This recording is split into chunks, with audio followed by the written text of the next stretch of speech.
জনপ্রিয় K-pop band BTS এর শুরুর দিকের এজেন্সি প্রতিষ্ঠান হাইবের চেয়ারম্যান ব্যাং সি-হিউককে ঘিরে তৈরি হয়েছে আইনি বিতর্ক। বিনিয়োগ জালিয়াতির অভিযোগে তাকে গ্রেফতারের চেষ্টা করেছে পুলিশ, যদিও এসব অভিযোগ অস্বীকার করেছে হাইব কর্তৃপক্ষ। বিস্তারিত প্রতিবেদনে। দক্ষিণ কোরিয়ায় কে-পপ জগতের জনপ্রিয় ব্যান্ড বিটিএস এর শুরুর প্রতিষ্ঠান হাইব এবার গুরুতর এক অভিযোগ উঠে এসেছে এই প্রতিষ্ঠানের চেয়ারম্যানের বিরুদ্ধে। এই প্রতিষ্ঠানের চেয়ারম্যান ব্যাং সি-হিউককে গ্রেপ্তারের চেষ্টা করছে দেশটির পুলিশ। প্রভাবশালী এই ব্যক্তিত্ব বিনিয়োগকারীদের বিভ্রান্ত করে শত কোটি ডলার হাতিয়ে নেওয়ার অভিযোগ উঠে এসেছে তার বিরুদ্ধে।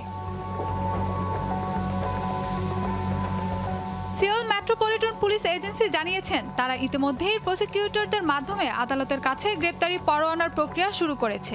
অভিযোগ অনুযায়ী 2019 সালে কোম্পানির ভবিষ্যৎ নিয়ে বিনিয়োগকারীদের বিভ্রান্ত করা হয়েছিল। তদন্তে বলা হচ্ছে তখন বিনিয়োগকারীদের জানানো হয় যে হাইবের শেয়ার বাজার ছাড়ার কোনো পরিকল্পনা নেই। এই তথ্যের ভিত্তিতে অনেকেই কম দামে তাদের শেয়ার বিক্রি করে দেন, কিন্তু পরে কোম্পানিটি আইপিও করে এবং শেয়ারের দাম বেড়ে যায়, ফলে বড় অঙ্কের আর্থিক সুবিধা তৈরি হয়। পুলিশের সন্দেহ এই পুরো প্রক্রিয়ায় একটি প্রাইভেট ইকুইটি ফান্ডের সঙ্গে গোপন চুক্তির মাধ্যমে ব্যাং সি-হিউক প্রায় 200 বিলিয়ন কোরিয়ান মুদ্রা, যা প্রায় 130 মিলিয়ন ডলার লাভ করেছেন। তবে হাইব স্পষ্টভাবে জানিয়েছেন তাদের চেয়ারম্যান সকল অভিযোগ অস্বীকার করেছে।